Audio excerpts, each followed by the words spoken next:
Bonjour, je me nomme Gervais Bérubé, je suis professeur-chercheur en chimie organique à l'Université du Québec à Trois-Rivières.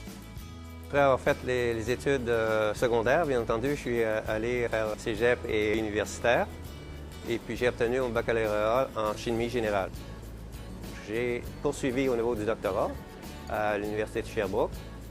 Et puis là, je me suis intéressé plus particulièrement à des travaux comme la synthèse de la chaîne latérale de la vitamine E. Après les études doctorales, la coutume veut que personne qui obtienne un doctorat aille faire des études qu'on appelle postdoctorales. Donc, je suis allé finalement à l'Université Memorial à Terre-Neuve pour faire ces études postdoctorales dans le domaine de la chimie organique pure et simple. Je suis revenu au Québec, au Centre hospitalier de l'Université Laval, où est-ce que j'ai eu l'occasion de travailler avec des hormones, dans ce cas-ci, pour fabriquer des composés anti-androgéniques contre le cancer de la prostate.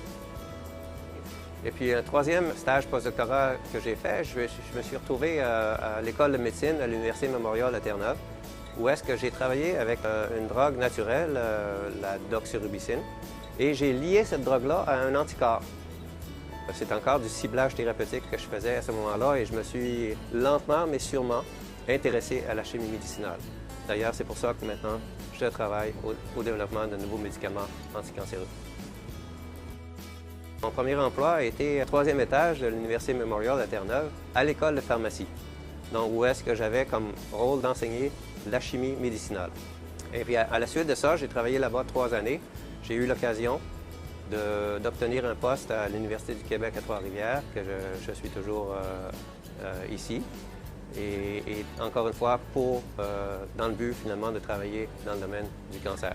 Mes intérêts pour le cancer du sein, des ovaires, de l'utérus et aussi de la prostate. Mon intérêt pour la chimie organique s'est développé après avoir vu certains programmes télévisés où est-ce qu'on voyait des gens qui fabriquaient de nouveaux parfums, des gens qui faisaient toutes sortes de choses. Ils faisaient des réactions chimiques. Ils combinaient des molécules ensemble pour obtenir quelque chose de nouveau. Mon intérêt, c'était de pouvoir développer des choses tout à fait nouvelles. On imagine une molécule, on achète les morceaux de construction dans un catalogue de produits chimiques. On a tous les petits blocs de construction qu'on assemble pour fabriquer de nouvelles molécules inconnues. La matière existe, mais la nouvelle molécule qu'on vient de fabriquer est tout à fait unique. Et ça, c'est vraiment intéressant de dire « j'ai créé quelque chose de nouveau qui n'existait pas dans la nature ». On a fabriqué les dimères de testostérone. C'était nos premiers dimères qu'on a fabriqués. Et puis, c'était vraiment intéressant comme molécule parce que ce sont des isomères géométriques, si on veut. Si vous avez 2 testosérones avec une liaison but 2N, qui est de configuration trans, et la même molécule, mais avec la liaison double ici, configuration au 6.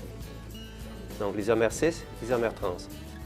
Vous avez la publication en main, vous avez vu que plusieurs réactions ont été nécessaires pour arriver à fabriquer les dimères de testostérone. Maintenant, la question est la suivante. Comment, à partir du chlorure d'acétyl et de l'alcool ici, sur le cycle D de la testostérone, comment on a pu faire la fonctionnalité ici acétyl, un ester?